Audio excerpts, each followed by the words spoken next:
My man is, of course, as we are recording this, all 20 hostages have been released back in Israel. I think this is a good way to start in this sort of podcast.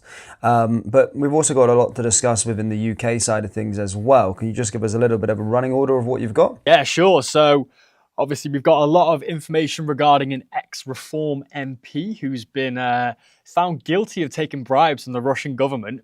Incredibly close person to Nigel Farage. And when Rupert Lowe was in the European Council as well, a sort of sitting member with him. And yeah, a few videos to react to as well. But the main story right now is the Israeli hostages being released. We finally have peace in the Middle East for now. What are your thoughts? Yeah. No, well, I'm going to give you my thoughts right now. I just want to quickly, just because right at the start of the podcast, guys, subscribe to the channel. 20% of you who watch this only subscribe. The rest of you, 80% aren't subscribed yet. So please do subscribe. We've got big plans coming up on the channel. As soon as I return back to the studio where Dom is, as you can see, I'm away. I think in about a couple of weeks or so, I'll be back. So yeah, really, really big plans coming up soon. So please do subscribe, and I'll be cheeky as well. Hit the like button whilst you're down there as well. But yeah, to give you my thoughts on it, man. Obviously, a lot has happened this morning. A lot of people thought that maybe Hamas would sort of create something. They would start, playing games at the point, but it ran really smoothly. In terms of the timeline events of what we've seen this morning, was that the first initial 7 were released. Obviously, the Red Cross went in there to Gaza, brought them out in the sort of trucks that we've seen, and they were in sort of IDF custody. A few hours later then, the remaining 13 live ones were then, of course, released. But yeah, huge day, really. But inside the UK, I just feel that, well, that's another point which we'll get onto in a moment, but just from everything, politicizing Donald Trump's achievements and not being able to just admit it and go, you know what, he's done a great job. Like, left-wing lunatics just don't want to mention Donald Trump as the man that did this peace deal. Yeah, it's weird. They still suffer quite bad cases of this Trump derangement syndrome. They just do not want to give the man any credit.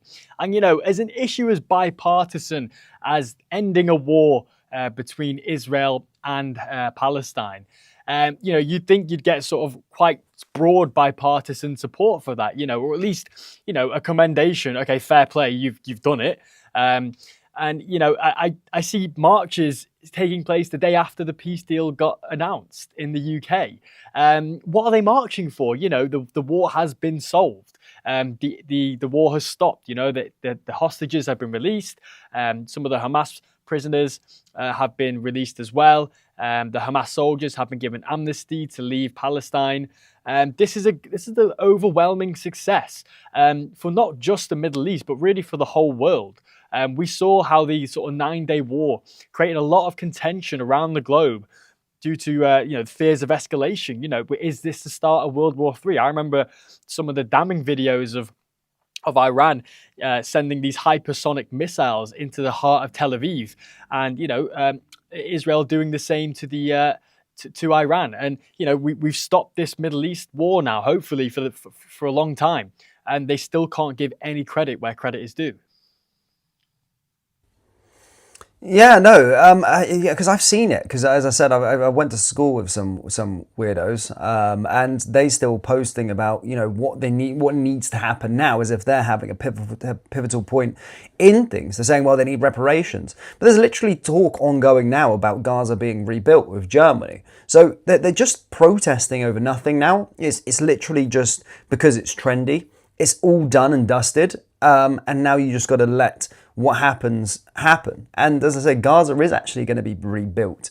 Germany, I know, are involved with talks with regard to that. So these lunatics that are just going around, they just can't let it go because they've become a part of a cult.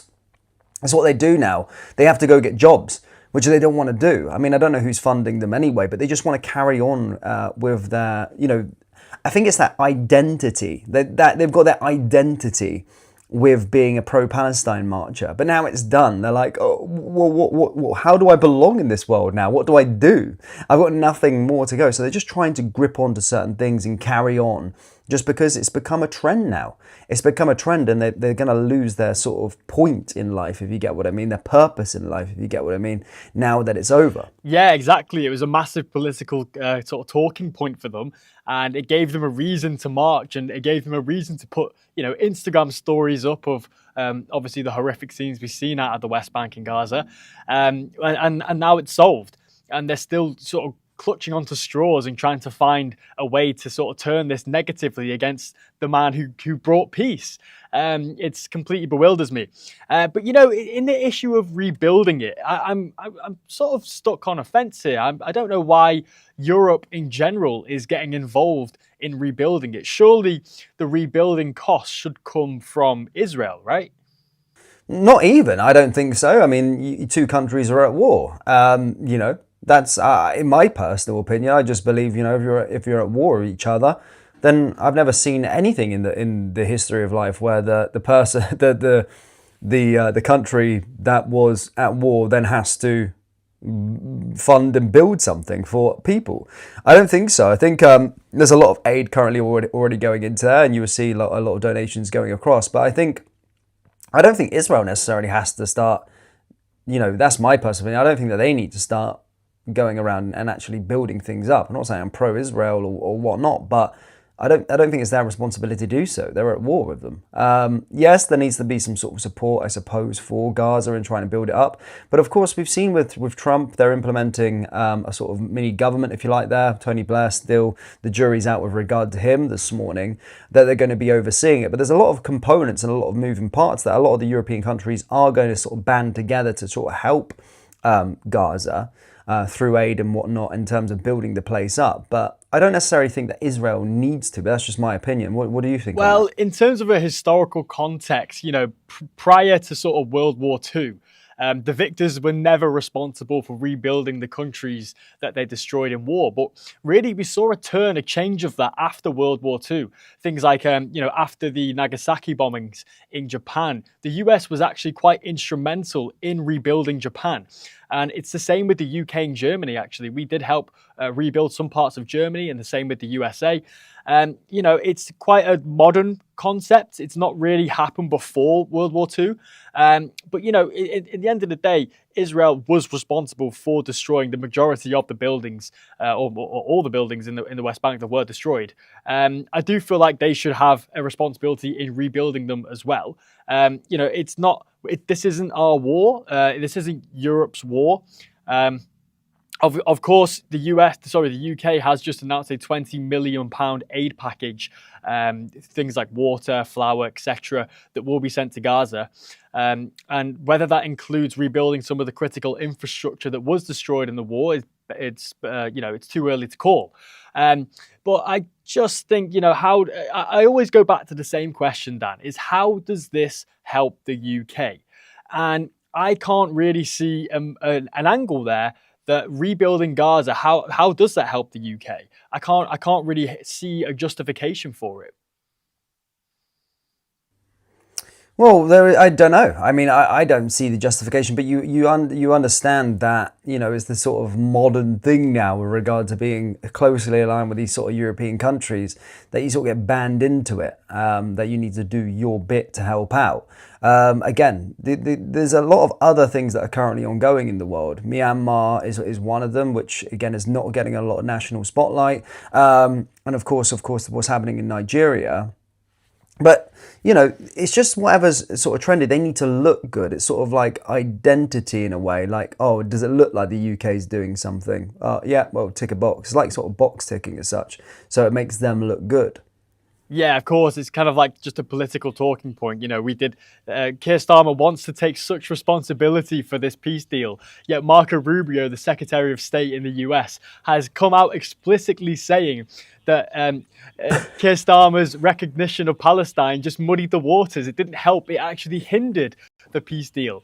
And yet he's trying to, use the moral high ground and use this announcement to favour him politically.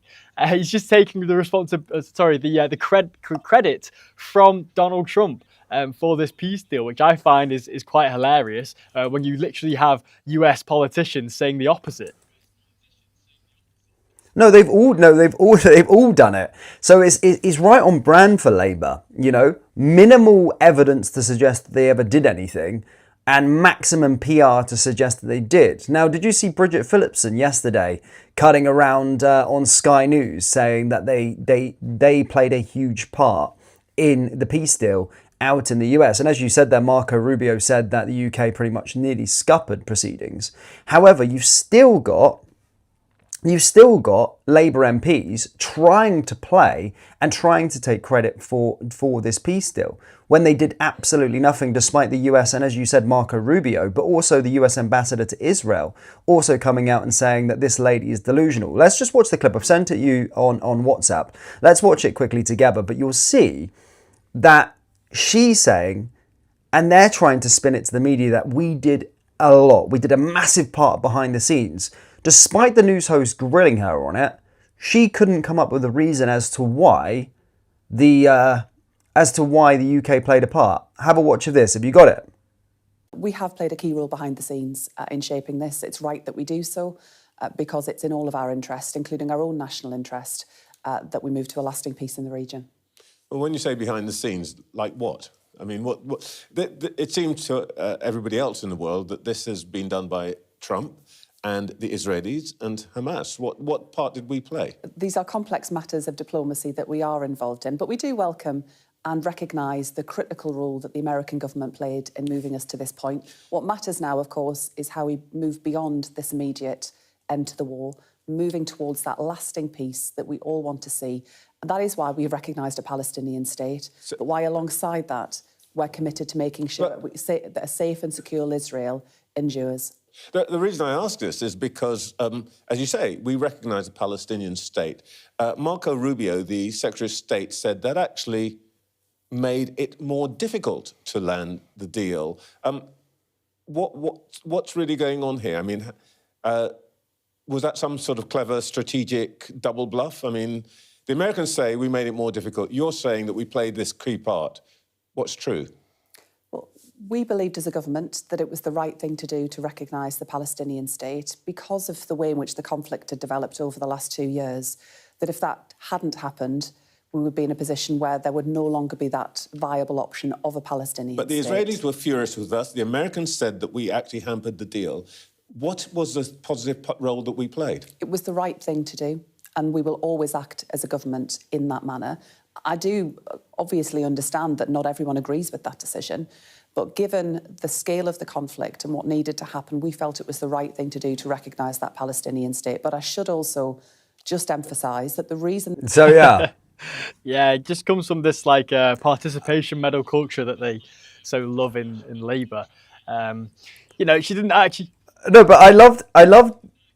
Sorry, go on. No, I was just going to say she didn't actually lay out any of the, you know, the political dealings that helped this deal get across the line. You know, and she says things like, "Oh, we do recognise the sort of participation of the American government," but doesn't name Donald Trump directly, which again is just tiptoeing around the issue, right? It was just like making out as, yeah, we appreciate, you know, the hand that the US government had in all of this, that we've been working on solely for the whole of the time, that we are responsible. But it's right on brand. If you look at all the proceedings that's happened in the UK, it's right on Labour's brand. You know, take responsibility for everything that's good that happens in the world with minimal evidence, but maximum PR. And the US ambassador, I've sent you another image here just on the WhatsApp. And as you can see, I'll put it on the screen for the guys. Ambassador Mike Huckabee, so basically the US ambassador to Israel, quote tweeted this post saying, "I assure you, she's delusional. She can thank Donald Trump anytime just to set the record straight." Yeah. It is completely delusional. Just lying. Yeah, you know, they just don't. Anything that goes wrong is the Tories' fault.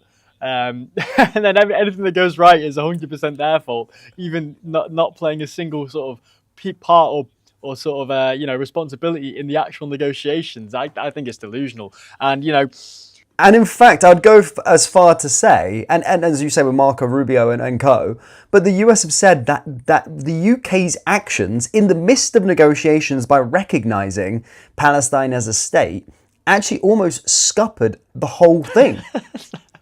Because it rewarded terrorism. But they're now saying, oh, we've done this, we've done that. No, the US were like, get the fuck off the table, because it was like people at a table having negotiations. And it pains me to say, because the UK, I always think of the UK, Britain as the empire, this powerful voice within geopolitics. But it's almost like Trump, Israel, and sort of Palestine were at the table. And they were like talking, and all you can see is like Keir Starmer coming to the table, trying to speak at the table, and it's like trying to do stupid things like put the spotlight on him, and then them just going, look, just get the fuck away from the table. You're just taking the piss and you're ruining everything that's going on here. So Keir Starmer and the Labour government, let's be clear, nearly scuppered everything. But now they're sitting around on live television trying to collect the roses, saying, yeah, we played the role, but we also recognise Donald Trump. Well, we also recognise the US government for playing their tiny little part. But we were the people that did this. Yeah, it almost like they wanted the peace deals and negotiations to fall through with their actions in hindsight. Because I guarantee you, when the UK recognised Palestine as a state, these negotiations were in a very advanced stage. So that just adds a level of complexity to the peace deals that they didn't need or want at the time. And yeah, I think it's completely delusional. And, it just goes to show that Labour will say what they want regarding their sort of responsibility about it. Yet, their actions are something different. It's mental. It is absolutely mental, but right on them, right? That's what they're like. We've always seen it. That's what they're always like.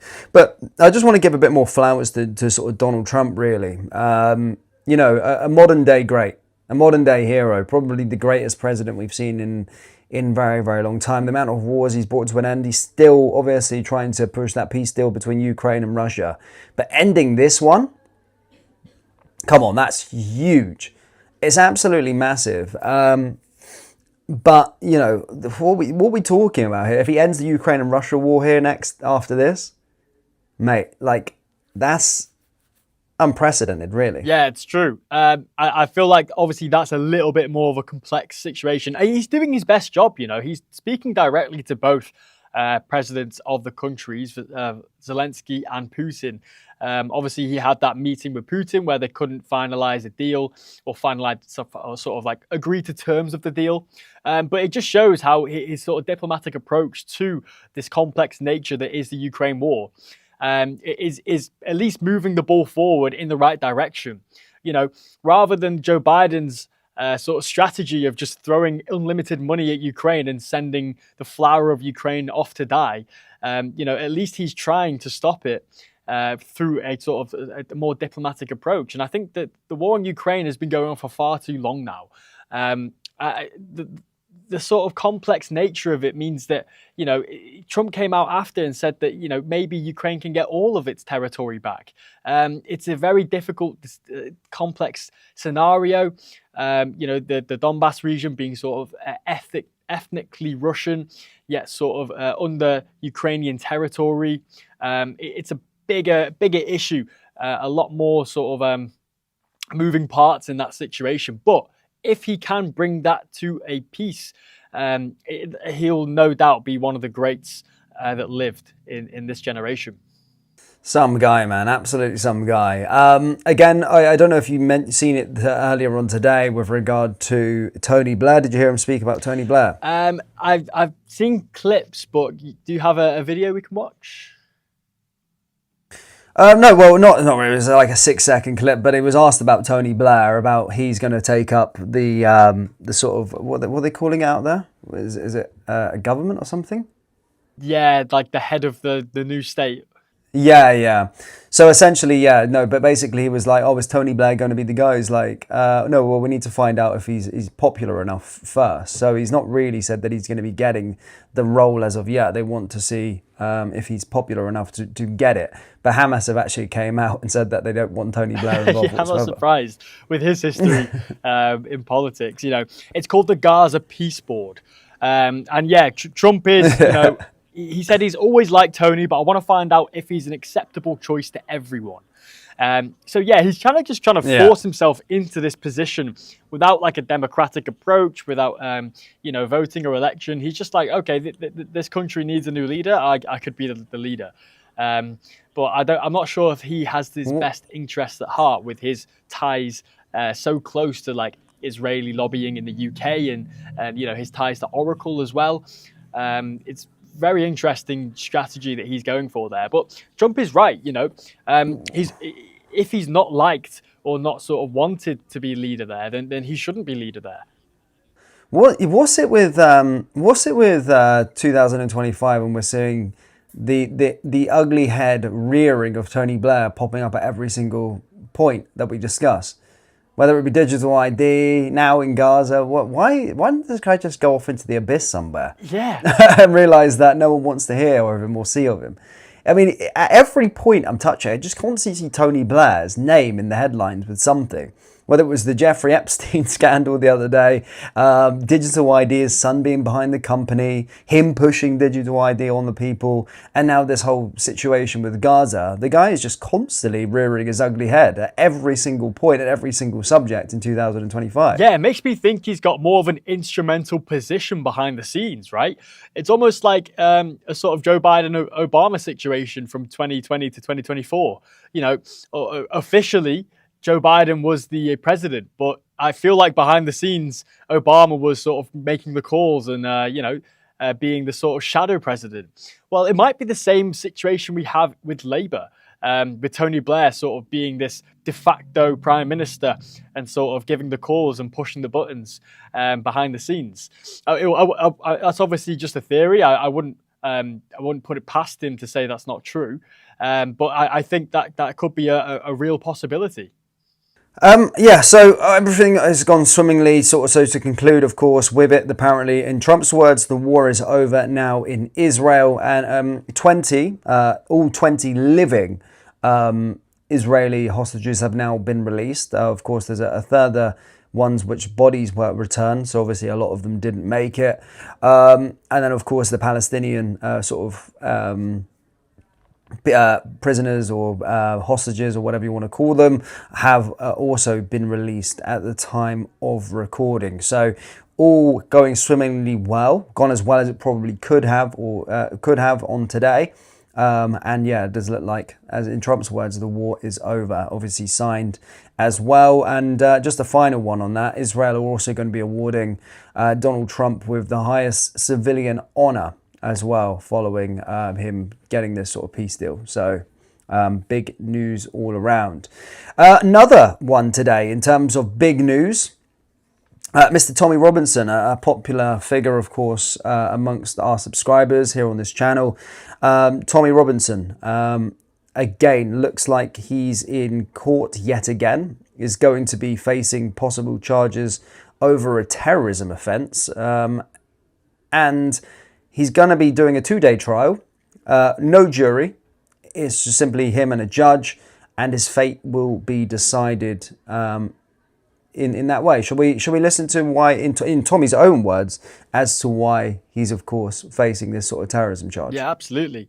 Yeah, it's a very interesting scenario there. Obviously, him not wanting to give his sources to the same police that is also involved in the cover-up of the sort of rape of Britain. But yeah, you know, he says in his own words before the trial, on the way to the courts, sort of why he's involved. Should we have a look at this video? What day is it? Monday morning. Happy Monday. It's on the way to court. Today I face prison for being a journalist and not allowing the state to have the information that's on my phone, which should be protected as a journalist. But anyway, I'm prosecuted. That's what I face prison sentence for today. This is the 1,642nd time I've been in court since the start of my activism. It's just insane. I'm continually in court, non-stop, for years and years and years. Ever since I started opening my mouth, I just face court case, court case. But do you, if you're the British public, did you want terrorism legislation passed so that journalists can be grabbed off the street and have no right to remain silent and answer all their questions, etc., etc. Let me just give you one example of why I didn't give them access to my phone. So one survivor, so during my investigations to speak about sexual exploitation of children and the rape, the Islamic grooming gangs, one survivor sat me down, cameras on, and she said, what I'm about to tell you now, Tommy, never leaves you, okay? And we're recording. I said, we're recording. She goes, I just want you, it never leaves you. I'm just telling you this. I said, okay. And then she divulged certain information to me, which I was totally unaware of about something else, which shocked me, yeah? But I gave her my word as a source of my information that would never leave me. Now, the police then want access to everything, yeah? And what I explained to the police is, in Telford, in Rotherham, in Rochdale, in Oldham, you, the police, were working with the gangs, hiding it for the gangs. You were getting rid of evidence. For example, young girls brought their clothes in after being raped with the men's semen on. They handed it in, gave statements. The underwear with the semen on went missing. All the evidence was gone. Yeah, this is fact. This is what the police were doing. So I said, so when I got interviewed, I said, so you want me to give you access to this, that then gets put into a system that you and all your bent Muslim police officers or whatever police officers that are working with the gangs around the country have access to, from survivors that have been failed by the police, the courts.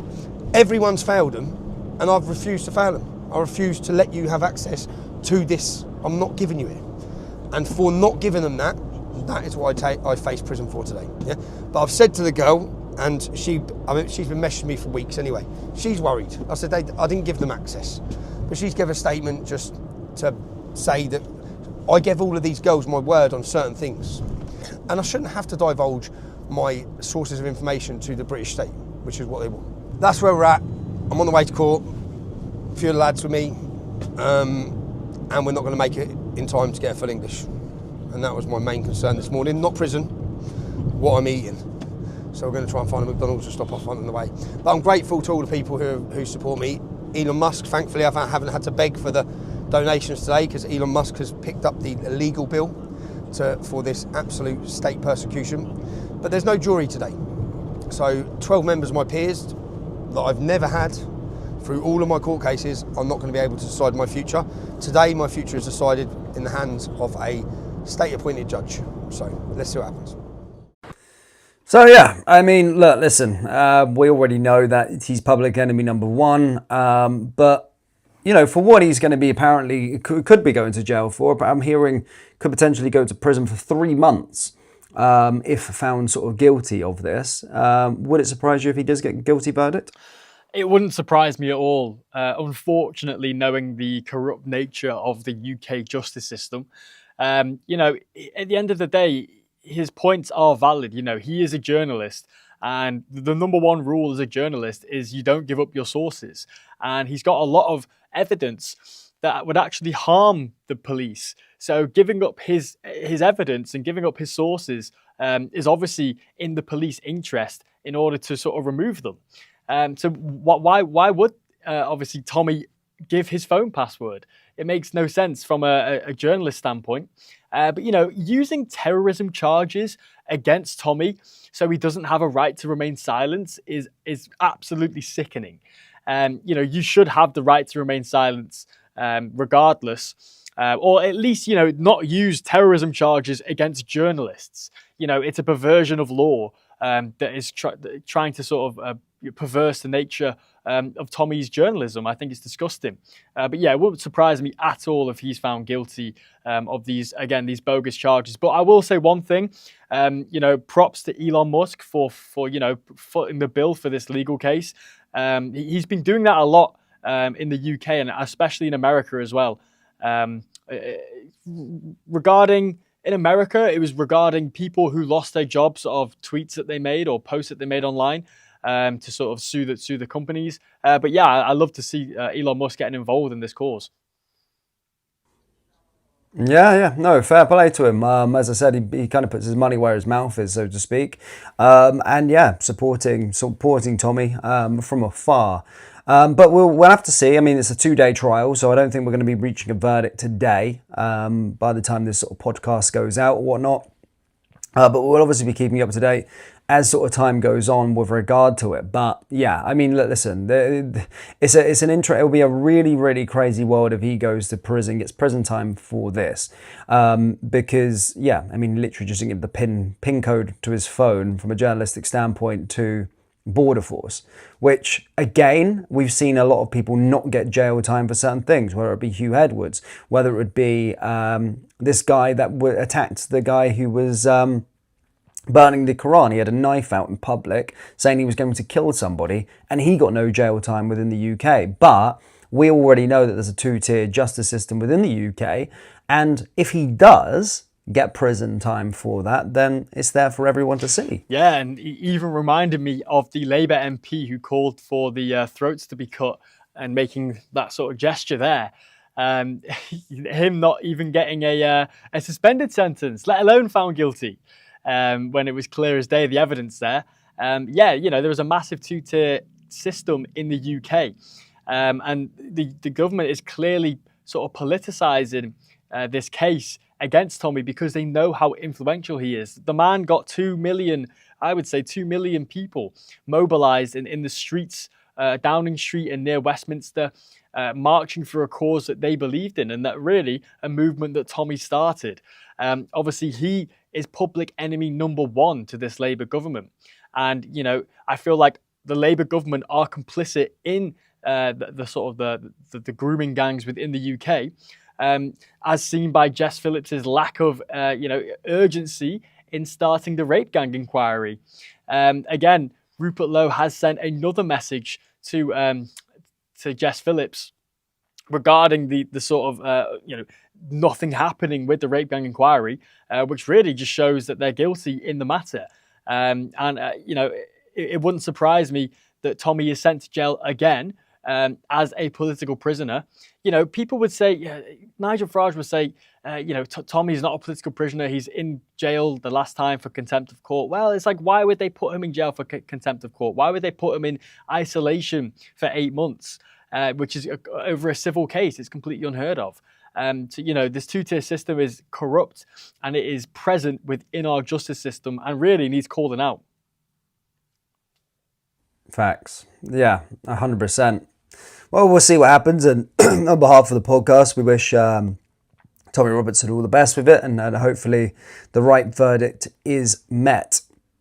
I seen this morning and probably or last night that you've obviously seen as well.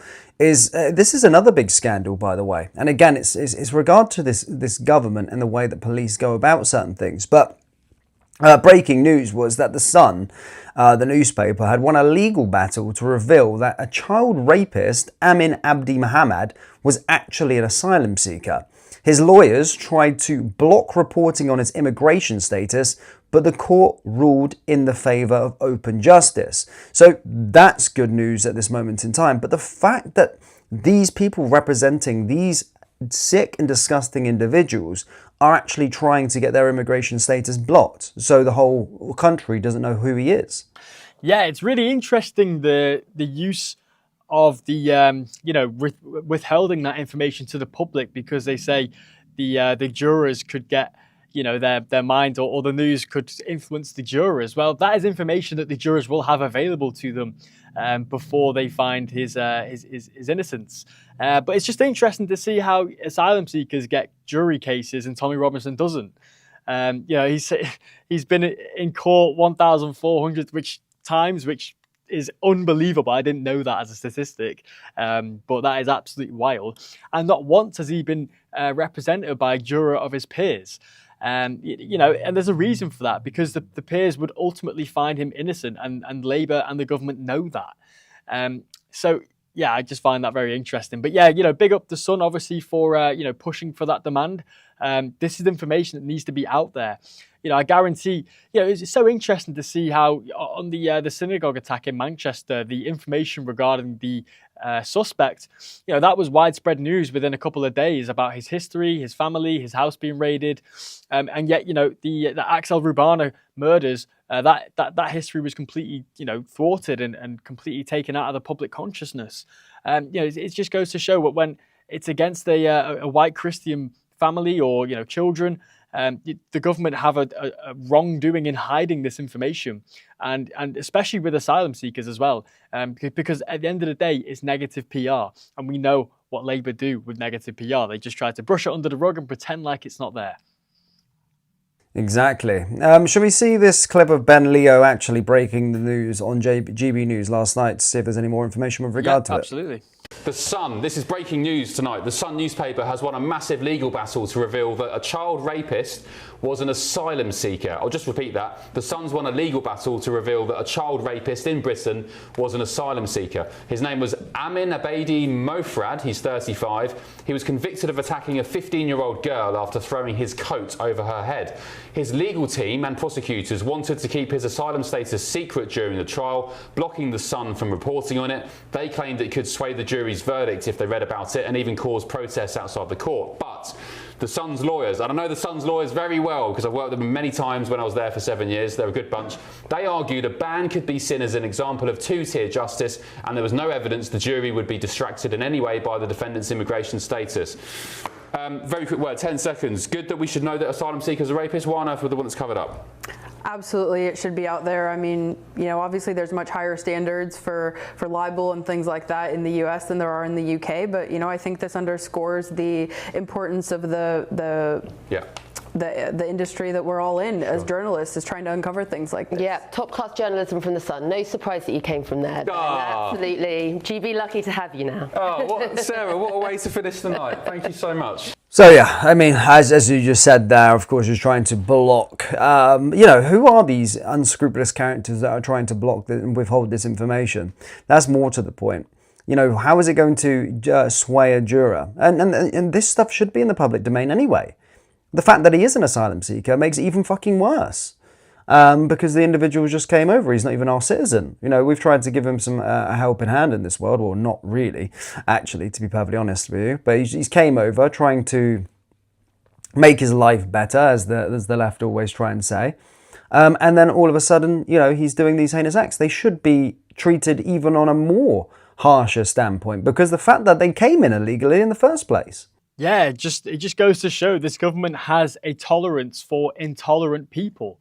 And when that happens, the tolerant people will no longer be you know, around in this country. It's completely disgusting. I just don't understand. Obviously, this information would be public after the trial, and obviously the jurors will have access to that public, but they don't want the protest outside. Well, it sounds like a logistical issue for me. They don't want to deal with the protesters outside.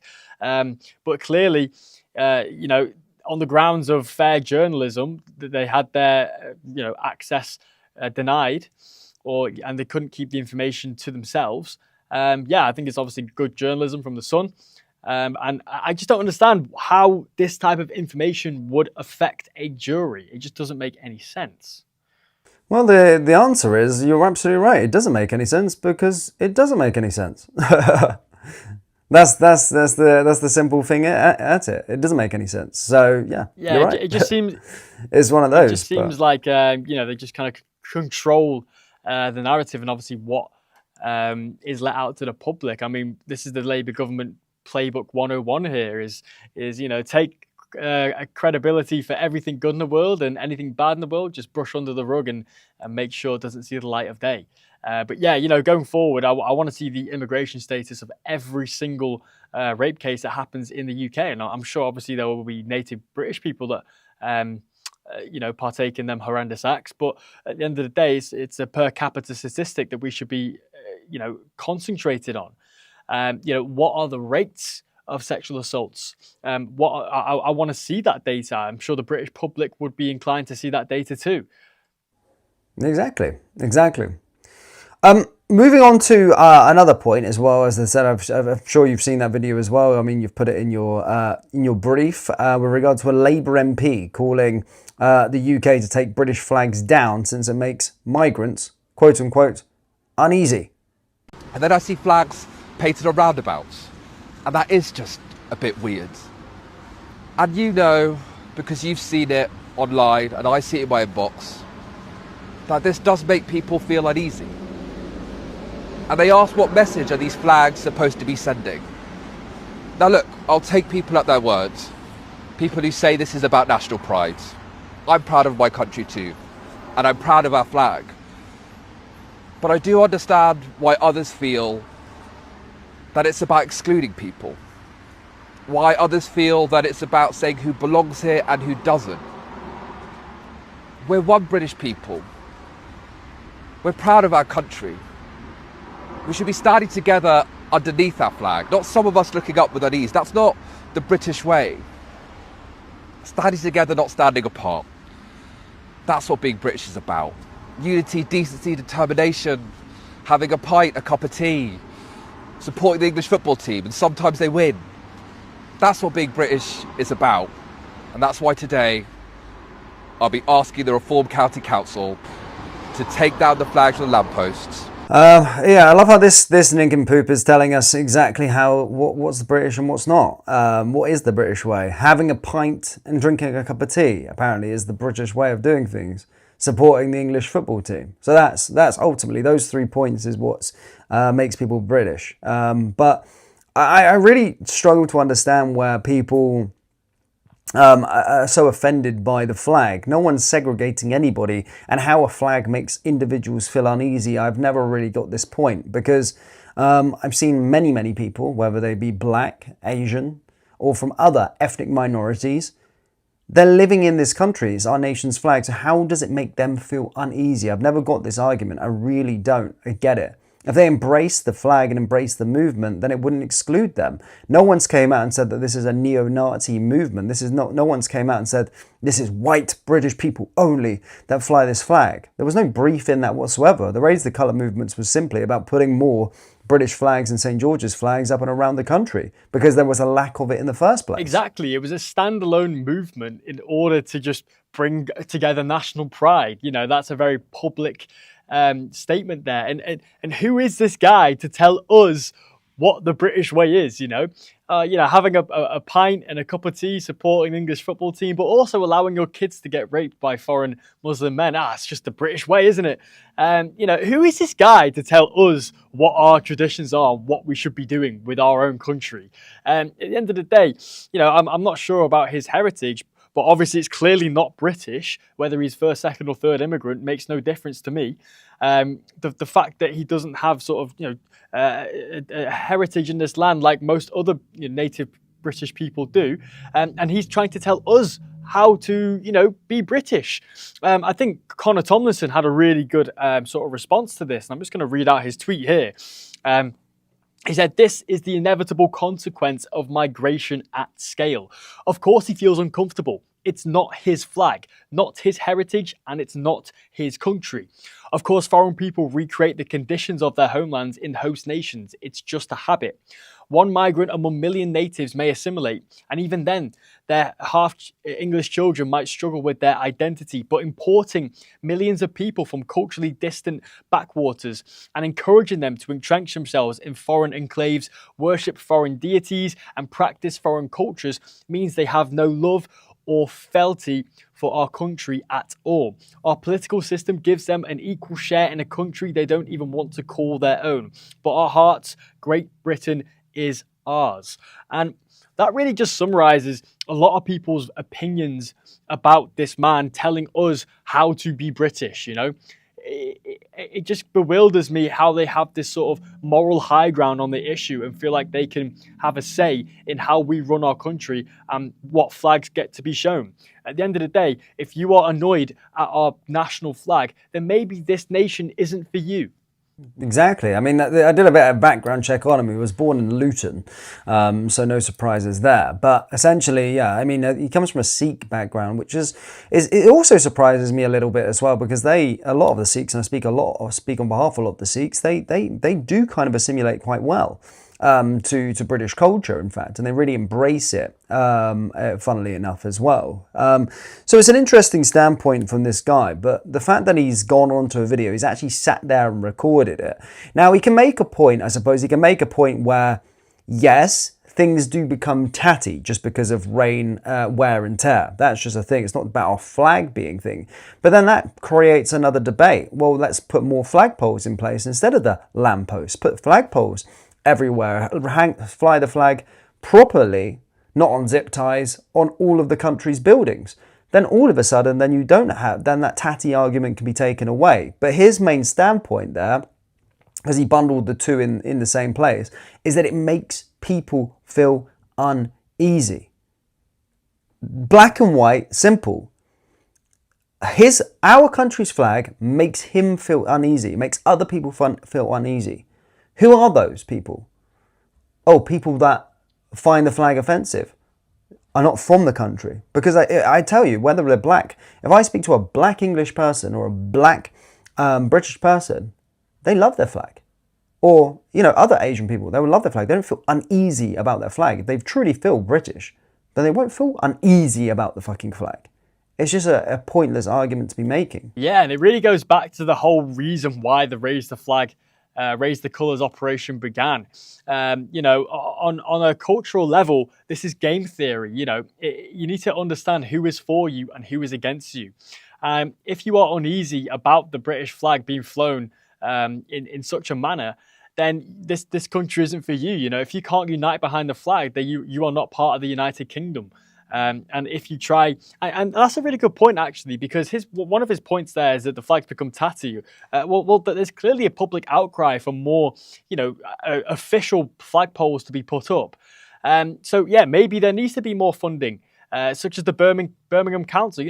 They're in massive debt. They've got rubbish all over the streets, and yet they're still finding money to remove these flags. So maybe they need to put up in a more official manner. So then, he doesn't have the option to take him down. Clearly, there's a public, outcry for it. There's clearly public support for the manor. So yeah, I would be happy to see more British flags around, and obviously more on houses and more. I would love to see all the little mini roundabouts be, have the St. George's flag on it. I think that's great. In the Euros, I saw in Chester that was a thing.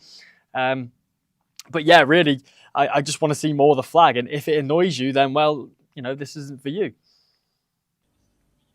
Well, this guy would have a bloody heart attack if he went to Northern Ireland and seeing that every single curb is painted in red, white and blue. He should probably do a little tour of Belfast and tell them to not embrace their sort of identity and being proud to be British. Because, yeah, he'd be in for a fucking shock if he goes out there and sees what's happened. They're very, very patriotic people. And this is a normal thing there. As I said, like every single curb is pretty much painted red, white and blue everywhere. So, yeah, it's one of those situations. Mate, I want you to talk us through this. I mean, I think you know a bit more about it than me because I've just seen it in your brief. But about a mosque in an uber liberal London enclave bans for all females over 12 from charity park run. Can you explain a little bit more about that? Yeah, so essentially it was a mosque in the Tower Hamlets province, which is near Canary Wharf. Surprise. Coming up in conversation again. Obviously, the Tower Hamlets had some, election fraud issues with their Aspire Council, and they sort of made a new one. But yeah, essentially, any girls or women over the age of 12 have been banned by a mosque from taking part in a charity fun run. So the 5-kilometre event being held in East London Park, which has been billed as inclusive and family friendly, is open to men and boys of all ages, but organisers insist that female teenagers and women can be forbidden on joining in. The fundraiser, called the Muslim Charity Run, organised by East London Mosque, is being held at Victoria Park in Tower Hamlets. So yeah, very inclusive and family friendly, banning women from partaking. It's interesting. I've seen some rebuttals online about this, saying how it was men only. Well, it's not men only because young girls are allowed to take place. But clearly, obviously, the thought of including women in that statement is or in that event is it goes beyond them. I think it's a bit of a sort of symptom of Islam in 2025, right? And this absolutely bewilders me about the left is that they are the patrons of this type of ideology, and they love to support Hamas and support obviously the Muslim fight in the West. Yet clearly they are excluded from partaking in the actual movement. as seen with this fun run. Yeah, well, I mean, if you need a question, if you want to question anything to do with sort of Tower Hamlets and their sort of ideologies of what's happening in that area, then look no further than that story, because that's quite frankly representative of what their actual internal beliefs are. And this is them having a bit of a standpoint on what can be done with inside the country as they start to have a grasp and actually make rules about certain things. Yeah, and they've also had a bit of backlash from Baroness Shahista Gohir, OBE, of the Chief Executive of Muslim Women's Network UK, which said the East London Mosque, which is behind the event, was likely in breach of the Equalities Act. So they are already getting backlash from within their own community for banning women from the event, which I'm not surprised. We really should be holding them accountable. And of course, if there are fun runs that are female only and that are male only, but at the end of the day, this wasn't advertised as such. It was advertised as a Muslim family-friendly fun run, but family-friendly only for the men. I think it's a little bit ludicrous.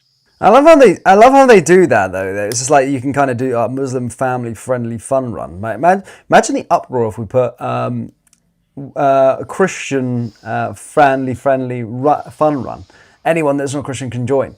Or imagine if you just had a white British fun run. Yeah, white British male fun run. Yeah, I mean the uproar on that would happen. It's just like such a double standard. It's like crazy, like that they just do these own things. But it just show that like a demonization of a certain background. That if we were to do something like that, then there would just be complete national uproar. Of course, and it goes to show that they're really just gaslighting us in the sort of the reason behind the fun run. At the end of the day, this is a charity, and that they're saying it's family friendly and clearly isn't. There needs to be more public outcry at this. I know within mosques, men and women are separated. We don't have them laws or that type of ideology in the UK. Christianity is for everyone. And women are able to be priests in the UK. That is just part of our culture and our heritage.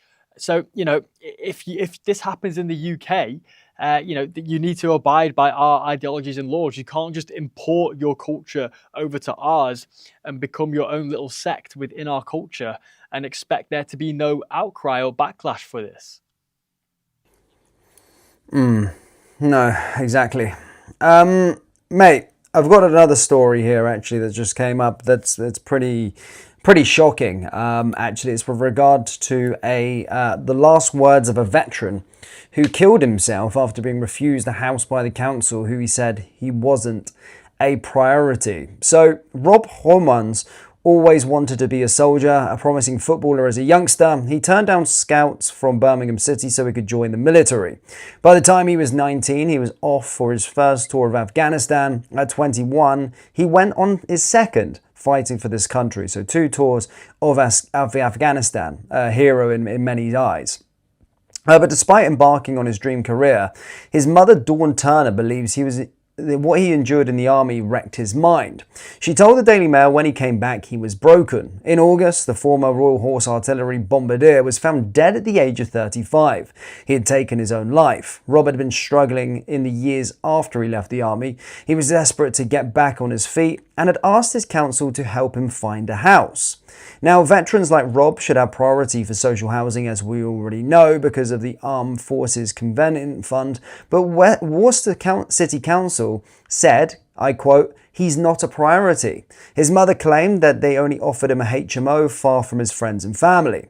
In August, Rob attended his brother's wedding. He danced, smiled and saw his friends. Over the next week, he phoned his old army buddies and mates, catching up with everyone.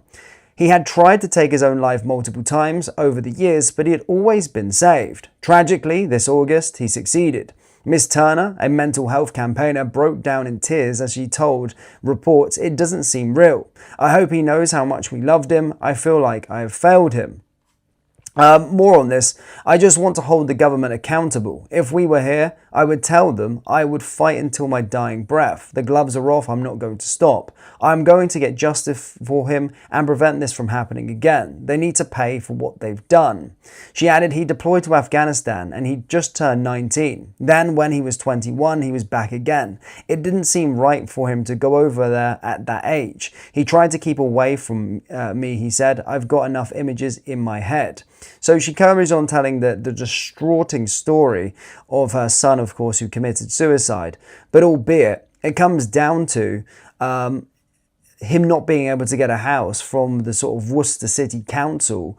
And in his last words, they said that I fought for this country and it means nothing. So that's what was left on his suicide note after, of course, going through this sort of mental illness of combatant war, but also being neglected by his own government when he came home and stated that he wasn't a priority. But despite that, Worcester City Council were housing sort of asylum seekers. Yeah, and in these cases, firstly, I just want to say rest in peace to that veteran.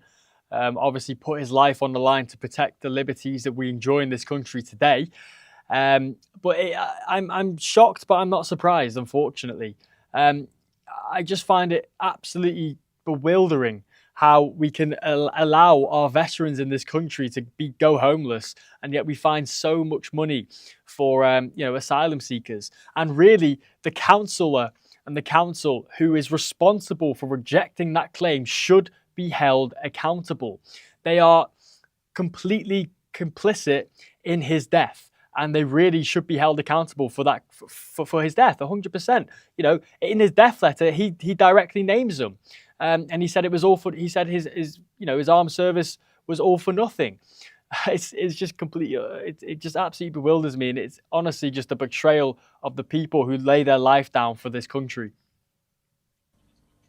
Well, the Worcester City Council spokesperson just said that our deepest condolences go out to the family and friends of Robert and all who knew him. However, they refused to comment on Rob's housing issues. So that tells you everything you need to know. They completely refused to even talk about the housing issues whatsoever. But there has to be a massive reform on how it's happening, because any asylum seeker that comes over, bang, HMO given straight away.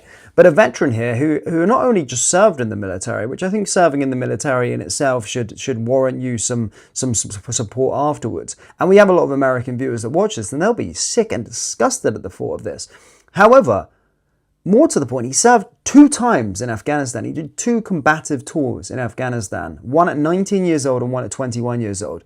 Dom, you're 25 years old, my man. I bet you still feel quite young to even risk laying your life down in a war zone at your age at 25. 19 years old and 21 years old, he was serving 2 6-month tours of Afghanistan, seeing things that most people watching this will never ever see in their life. They will never ever see anything.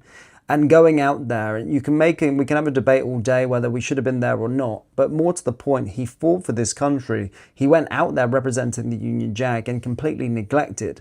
And his story is one of many that I hear, one of many that I see. Soldiers not getting the right support after they come back from serving for this country, completely neglected by the council. Neglected by everybody. They should be at the top of the list for housing. This should just be a thing. As soon as you come out the military, you should just be given, right, where's your next step? Right, okay, you need a helping hand. House. Whenever you need a house, you're at the top of the list. Whoever's on there, it's just there. You go to the top.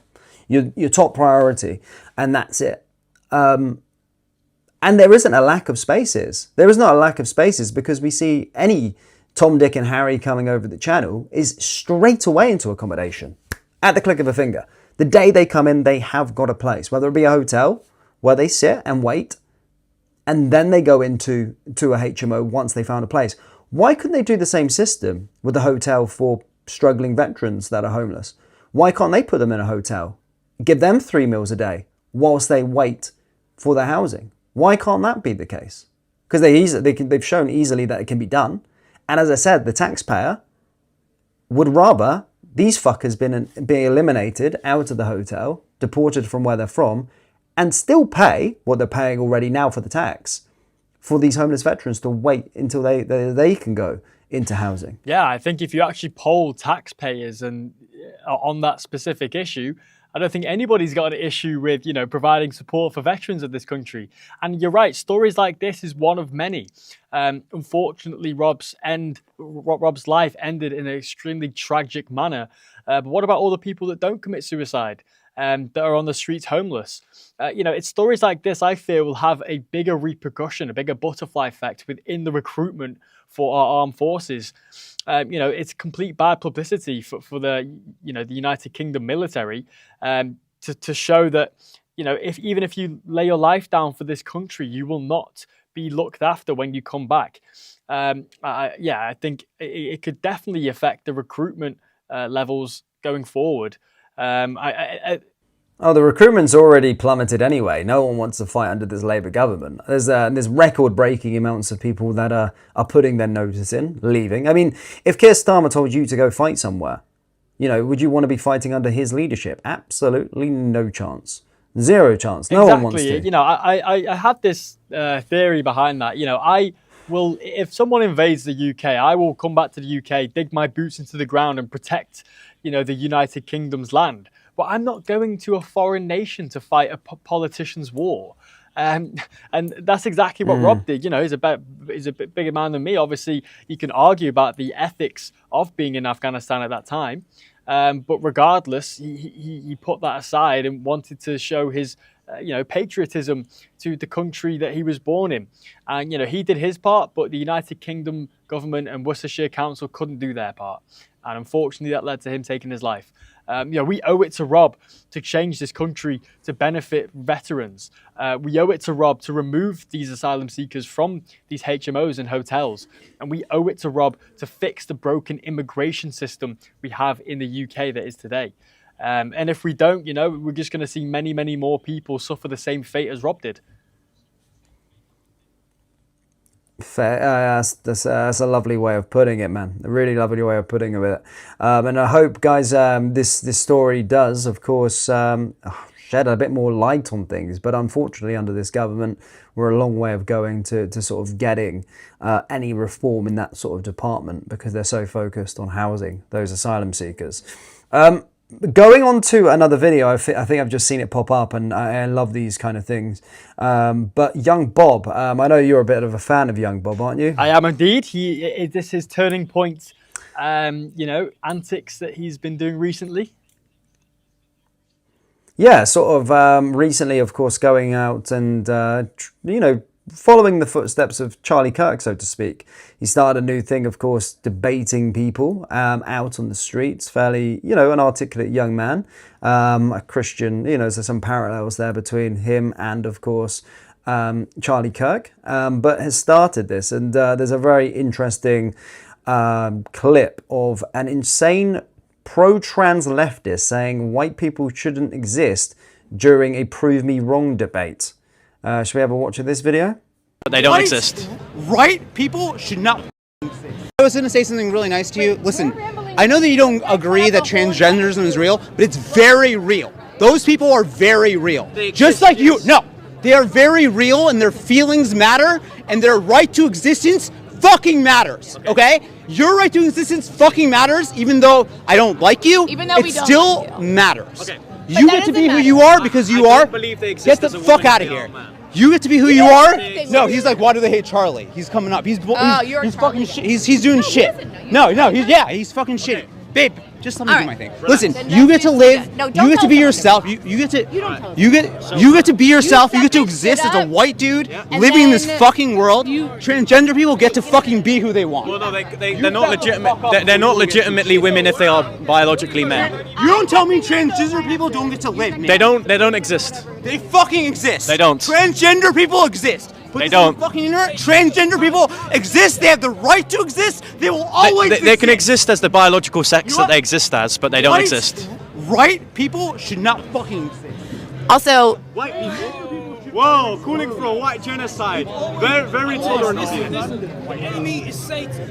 What a bellend, man. I mean, these guys get super angry. These angry, liberal American people, they get so I think he's going to have a heart attack one day, just the way he's carrying on speaking, getting so angry about certain things. But I mean, look, listen, I mean, I wouldn't go that far and say trans people don't deserve to exist, personally. You know, that's not my words. But the fact that he's going it the other way, he's making an argument for them, saying that they have every right to live and exist in the world or whatever. But then he goes out and basically calls for almost like a white genocide. White people don't get to exist. So he just contradicted this whole argument by just saying that straight away. And he just showed that he's a racist bigot. And yeah, what a fucking lunatic. Yeah, it's a bit of a nuance, right? Because me personally, I'm more libertarian on the issue. If you're above 18, you can really do what you want, but you really shouldn't encroach on my freedoms and make me, call you something that is technically false. I shouldn't have to, adhere to pronouns that you tell me that change by the minute. And what Bob is saying there is, yeah, they exist as the biological sex that they were born as, but not as the identity that they created for themselves. Which is, in retrospect, it's true, right? Because they are the biological sex that they are born as.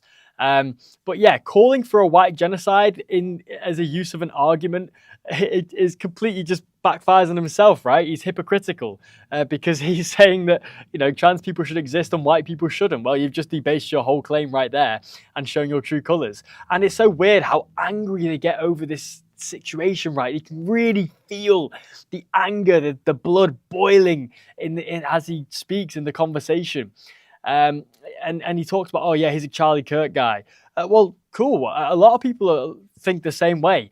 And just because you're in your little echo chamber of opinions and no one challenges them doesn't mean that you're correct. It just means that you don't have the right information to base your judgment of reality upon. Yeah, no, I mean, look, if you ever didn't think that leftism has, or far leftism has a mental illness, this is what the individuals that you're up against. He's so angry. I always use this argument as well. He seems like a guy who can't control emotion.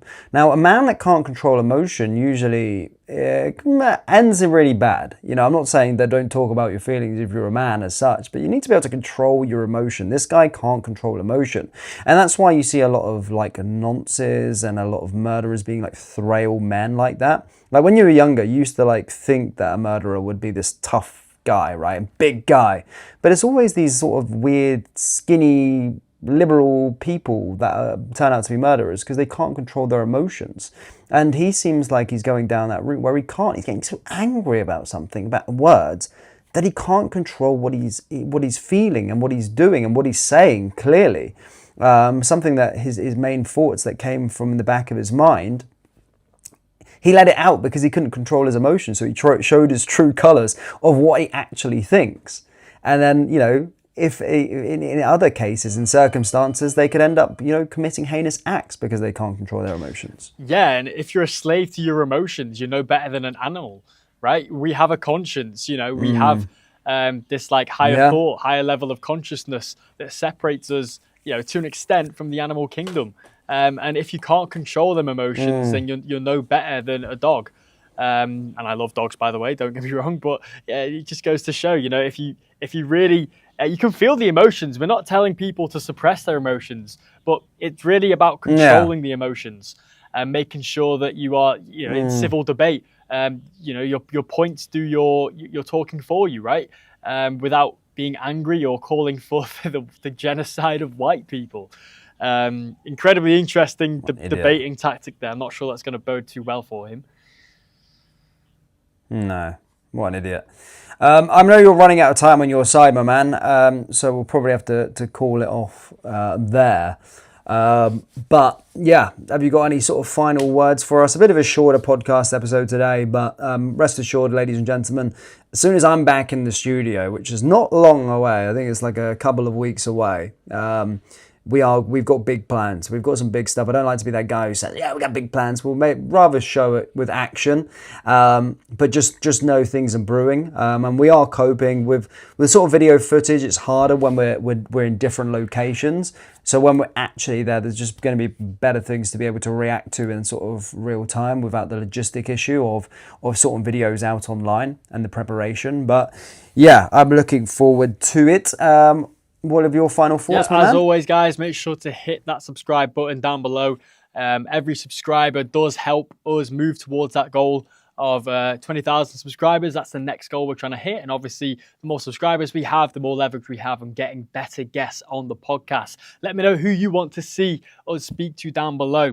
If you have any sort of political figures or pundits, etc., politicians in the UK that you want to see us speak to, and I'm sure we can make it happen next year. But yeah, thank you guys for tuning in, and we will see you next time. Peace. Take care, peace.